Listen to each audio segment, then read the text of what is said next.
To my family, friends, supporters, and colleagues, I want to speak to you directly and from the heart. This is a shakedown. Shannon Sharpe said for $50 million he would go to hell, and baby, you there. I had a schedule. Let's talk about it. The right number. And the For right 50 coach. million, I go to hell. For 50 million, I go to hell. For 50 million, I go to hell.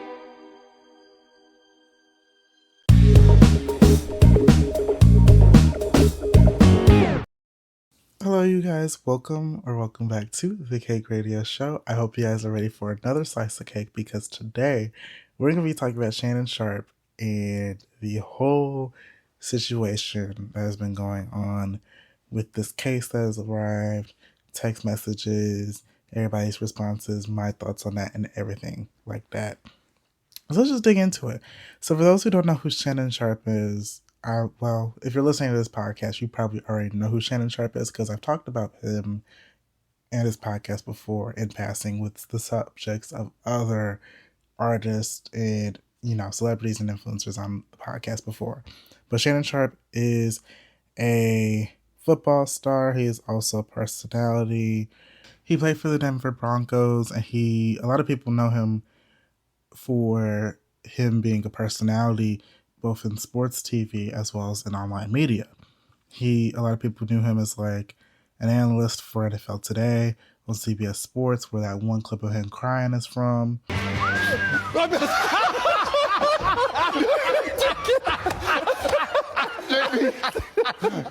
JB, what did you do? She is who she thought she was. And we let off the hook. We had a chance to get her fired, JB. We let off the hook. There was also Skip and Shannon, Undisputed for Fox Sports 1. And then starting in like the 2020s, he had the Club Shay Shay show and then Nightcap that both kind of kicked up. But in recent years, Club Shay Shay is the show that kind of gained him a lot of recognition as well as notoriety in online media because Club Shay Shay started jumping away from mostly just being more of like a chiller podcast and talking about like sports and stuff like that. So interviewing guests in the entertainment space, especially Black entertainers. And he gained a lot of notoriety from his interviews with people like Cat Williams, the infamous Cat Williams interview in which he, was shading everybody, dragging everybody, outing everybody. You had the interview with like Monique in which Monique talked about the situation between her and Oprah and her and Lee Daniels and Tyler Perry, and how while she seemed to resolve some of the issues with like Lee Daniels, there's still issues that she has with Oprah and Tyler Perry. And then you also have interviews with Amanda Seales. Amanda Seales is one of the interviews that I actually talked about here at the podcast, in which she talked about the situation between her and Issa Rae's publicist, how that went down, her dynamic and her falling out with Issa Rae, which a lot of it seems to be on Amanda Seales rather than Issa Rae, and how she's continued just kind of causing issues. Well, not causing issues, but like not really pushing the envelope and pushing the pressure that she needs to do in the ways that she should be doing since being on the show, like someone like a Cat Williams has done since being on Club Shay Shay. But it's not about, we're not here to talk about the accomplishments of Shannon Sharpe. We're here to talk about how weird as hell Shannon Sharpe is. So basically, and allegedly, on the 21st of April, which was a Monday as of recording this, the lawsuit came out discussing how a Jane Doe was suing Shannon Sharpe for over $50 million over alleged assaults. Now, obviously, I can't dig into like too much of the specifics here on YouTube because YouTube goes crazy with discussions like this. And again, I'm going to warn ahead for people listening and watching this episode because of the severity of the topics being discussed. But the lawsuit details how this Jane Doe met Shannon Sharpe in 2023 in a gym in Los Angeles At the time, she was 20 years old, and he was, in his mid-50s. Like, that's Unc. That's damn near Gramps. And in the documents of the lawsuit, she details how certain conversations and stuff like that they had with, there's text messages that were revealed in different conversations, stuff like that were attached in the lawsuit. The attorney who was attached to this is Tony Busby. He, had provided a statement as well, talking about how Shannon Sharpe was demanding like complete control over the Jane Doe's time and obviously her body as well. Expecting her to be at his house on schedule at his command whenever he called. There was an audio that was leaked in which, kind of corroborates the fact that like Shannon was being controlling.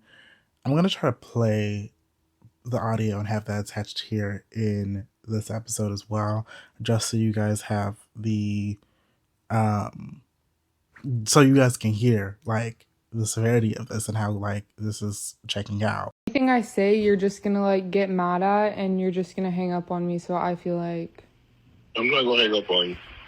Here's what it is. what does that even mean? Nothing yet. You want to be a dick to me now, so. I don't want to be. Don't manipulate me. Oh, Lord have mercy.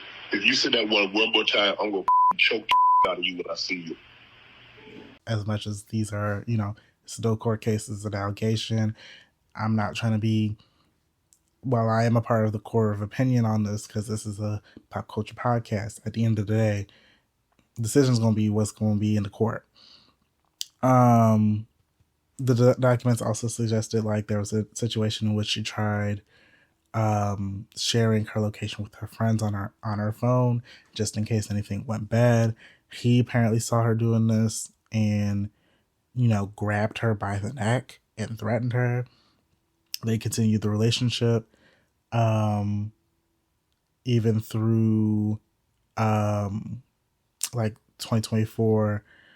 And then even through the Instagram Live incident that Shannon Sharpe had, in which he was having relations with a white woman, on Instagram Live, quote unquote, unintentionally. And the document, you can read the document if you want to. It does detail the specific instances in which, violence did occur. And it is really awful, to read the documents and, hear the details and stuff like that happened. The situation is just very disgusting. And there's a lot that goes into it. Again, as I mentioned, Tony Busby is the attorney involved in this case. And for a lot of people who recognize the name Tony Busby is the same attorney who had the J. Doe accuse Jay-Z of colluding with Diddy and having some violence committed towards women as well. The case with Jay-Z was thrown out, and a lot of people, when this case came up, were like, "Oh, Tony Busby's attached to this. Like this can't be true. Like he's just trying to put a black man down. He can't be trusted. This and that and the third." And like, while I will say the situation, I did actually talk about the situation with Jay-Z. While I do think it is kind of odd and it did get thrown out, this one is different because it isn't like what happened with the Jay-Z case, where Jay-Z had that whole statement talking about how this isn't true, and then there was the situation in which like the Jane Doe, dropped the case and all that type of stuff, which could mean anything. Could mean that it still happened, but she didn't want to have to deal with the public onslaught or anything like that, or want to continue keeping the case forward or anything like that. Or maybe they settled it behind closed doors anything could have happened in that stream. But it's different than what happened in this case, because in this case, instead of what Jay-Z did, which was like putting a very personal statement on something like the Rock Nation pages, Shannon Sharpe had a statement from his lawyer, his counsel, Lenny J. Davis, out in a professional way. He also, however, when I was like, oh, something's not right here. Whether this case is true or not, whether this case is overzealous or not, this does show something. First of all, the statement does out the Jane Doe. Red flag number one. Jane Does are meant to be private for a reason, and the fact that the counsel actually, and through these statements, Shannon Sharpe did reveal the name of the Jane Doe who was involved in this situation is disgusting, because whether you believe the accusations or not, the purpose of being under a Jane Doe alias is to keep that person anonymous, to make sure that they, can still live their life and, not have to worry about threats, not have to worry about stuff like that beyond what they're already having to deal with the lawsuit and with the situation that's at hand. So the fact that Shannon Sharpe and his counsel were just like, oh, they just revealed the name and through these text messages. Interesting. And when I say interesting, I don't mean it in a good way. They, talks about how how the lawsuit by Tony is a blatant and cynical attempt to shake down Mr. Sharpe for millions of dollars. It is filled with lies, distortions, and misrepresentations. I'm reading the quote, by the way. I just jumped into it. And it will not succeed in our effort to extract a large financial settlement. I'm not going to mention the name because it was a Jane Doe for a reason. Jane Doe presented Mr. Sharpe with a secretly recorded video of a consensual encounter. We believe the video has been heavily edited and taken entirely out of context, crafted to falsely portray a consensual act as non-consensual. Jane Doe has refused to provide a copy of the full unedited version of the recording to Sharpe's legal team. To set the record straight, we're releasing several of Jane Doe's own explicit text messages to Mr. Sharpe that clearly indicate the nature of their relationship was consensual, and in many cases initiated by her with specific requests. And, the rest of the statement kind of just details the rest of it. It shows a lot more of the text, continues to kind of double down on the on what the lawyers and the counsel are saying, in which this is allegedly consensual and all this stuff like this. And reading this statement, I was just like, again, this is all alleged, and you can make your interpretations of this as you will. He most definitely did what he did. Like, allegedly, my opinion, I feel like he did it. Like, there's just no ways or routes about it, because the text suggests, even if it did not happen, it does paint a picture of a relationship that is toxic, a relationship that is controlling, and also a relationship that started transactionally. And there's nothing wrong with transactional relationships. I'm all for people getting their bag, giving the things that they got. Because in a world where, we got the tariffs and inflation and stuff is up, and, bills is already high and we already not being paid enough, I understand it. And these men ain't what? We gotta do what we gotta do to get what we gotta get.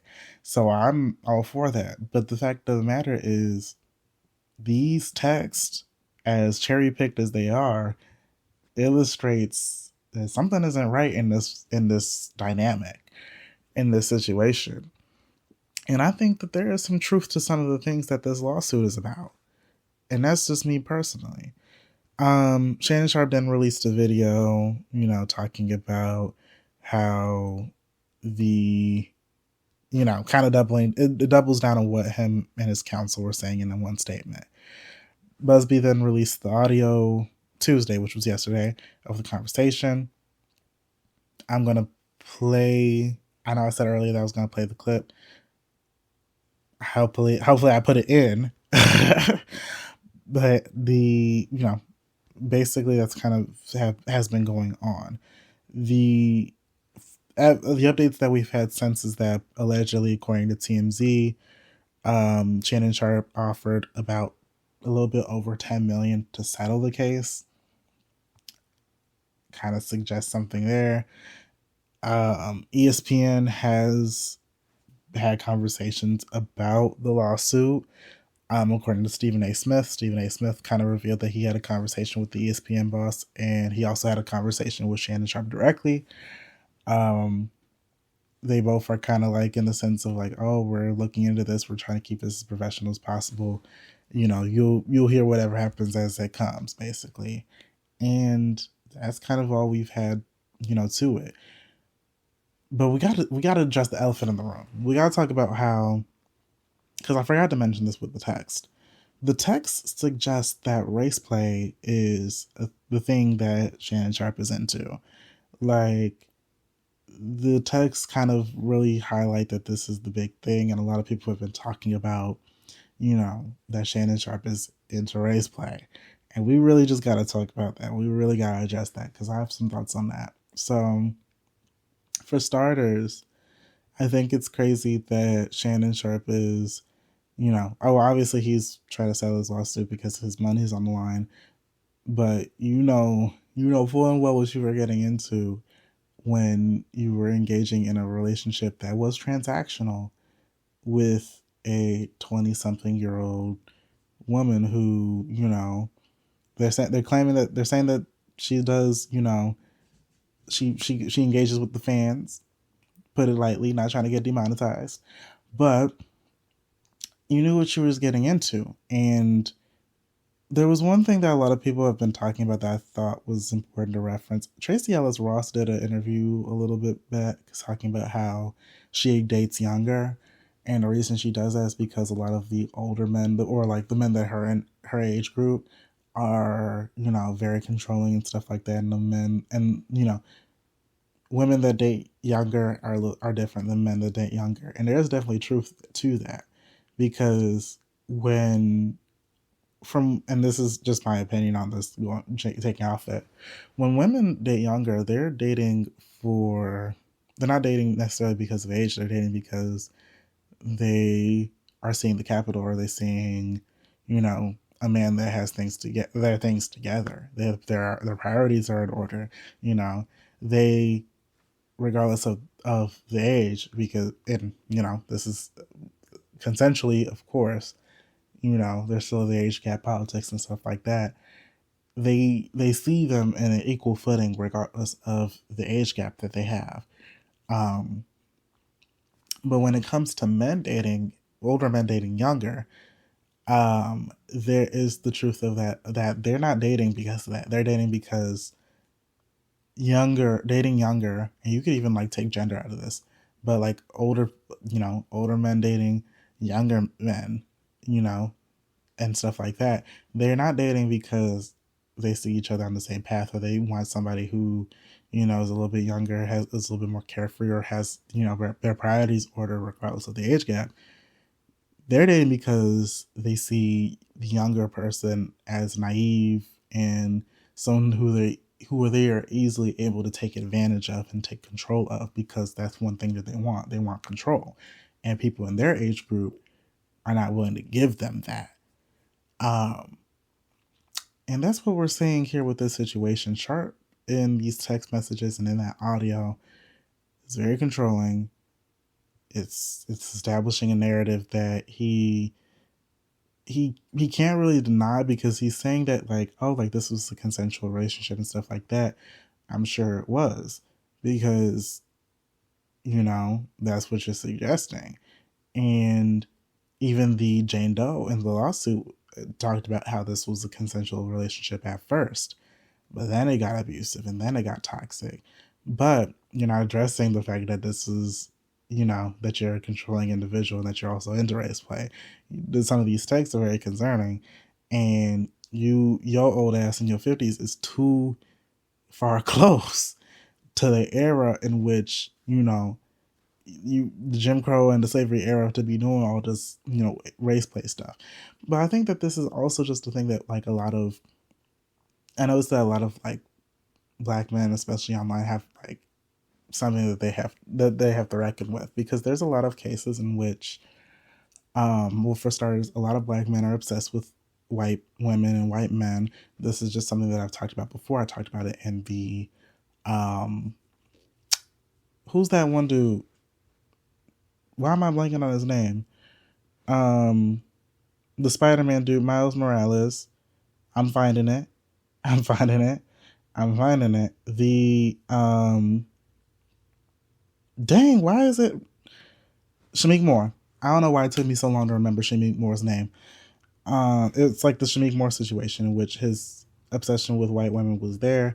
And then in the case of, him engaging with someone who was, not a white woman, he was still weird towards women.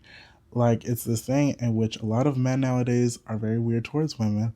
There's a lot of Black men nowadays who also have an obsession towards whiteness, because it's not even that they like want access to capital or anything like that, because I've had conversations and I've said that like that is a thing that exists. A lot of them just like hate themselves, like their racial confidence is so low that they don't love themselves as Black people. They don't love themselves or love others as Black people. So they are, they chasing the snow bunnies and all that stuff. And obviously I'm not saying there's anything wrong with, dating outside your race, because that's one thing. But a lot of these people have an obsession towards, people who are non-Black. And I think that is something that they need, that like people have been wanting to address, but they not addressing it. And then they get in trouble for these situations like this. Like a lot of these situations in which like a lot of these stars, a lot of these celebrities and stuff get caught up, and I've talked about some of these situations on the podcast before. It is usually, Black male celebrities or Black male influencers or Black men in general having these issues with non-Black women or non-Black men. These are usually not the case with situations other than that. And it's because like our community tries to commit code, like we're more willing to protect each other even when we are wrong, or even when there's something that's toxic or something that's dangerous, rather than like, outside the community. And I just think that that's just something that, we have to, like, it's obvious. We've seen it happen time and time again in the news, but I'll leave it at that. Do I think Shannon Sharpe's going to get out of this? I think no, because there's going to be this situation in which, like, even if the lawsuit is settled, even if the lawsuit gets thrown out, the texts are still there. There is still, and the audio is still there. There's still evidence that proves that Shannon Sharpe is a freak, that Shannon Sharpe likes race play, and that, Shannon Sharpe is into younger women. Like, there is just these things that the public are now aware of. And it's something that he's going to have to, like, reckon with for, like, the rest of his days. Like, he going to try to keep posting content and keep doing interviews and stuff like that. And the celebrities that are going to be on the podcast either are not going to come to the podcast because of the situation, or if they are and he says something that's a little bit out of line, they're going to clock him. They're going to be like, oh, wasn't you the one? Wasn't you the one? Wasn't you the one? And, ESPN is probably going to drop him because, well, they don't really, they don't really have him too much, but outside of like doing interviews and stuff like that and just kind of being on the roundtables. But they are not going to have somebody like this, on the bottom line. We saw what happened with the Jonathan Major situation. When that news was hitting, they was going to wait and see. At first, they was waiting and seeing how the case was going to go out before they could officially drop him. But they already knew that they already was planning for a long time that they was going to drop him. Same thing's going to happen here. They don't want to have liabilities on their roster across the Disney, corporation. That's just not how Disney does things, especially at ESPN. They're going to drop you quick. But, he's made his coin. He's done his things. He's still probably going to be pushing prize picks and all that type of stuff on the podcast and stuff like that. And people are still probably going to tune in. This is not going to be a stain on his, career going forward, because this is now going to be the thing that people will remember you for. But that's my thoughts on the whole situation. I hope you guys enjoyed this episode of me talking about Shannon Sharpe on the Cake Radio Show. If you guys enjoyed, be sure to like, subscribe, and comment on YouTube where you get episodes before anywhere else. Let me know your thoughts about the Shannon Sharpe case. Do you think Shannon Sharpe can, survive this situation? I put survive in quotations because, do you think he did it? Yes or no? Do you think this is weird? Yes or no? Let me know in the comments below. And also be sure to subscribe to the CakeDive channel, the other channel, because I'm rolling out Red Velvet, my new project that drops May 17th. Sound it out. Please be sure to tune into that. If you forget about it, don't worry, because I'm going to keep doing promo over here. But that's all I have to say. I'm going to talk to you guys next time. Bye-bye.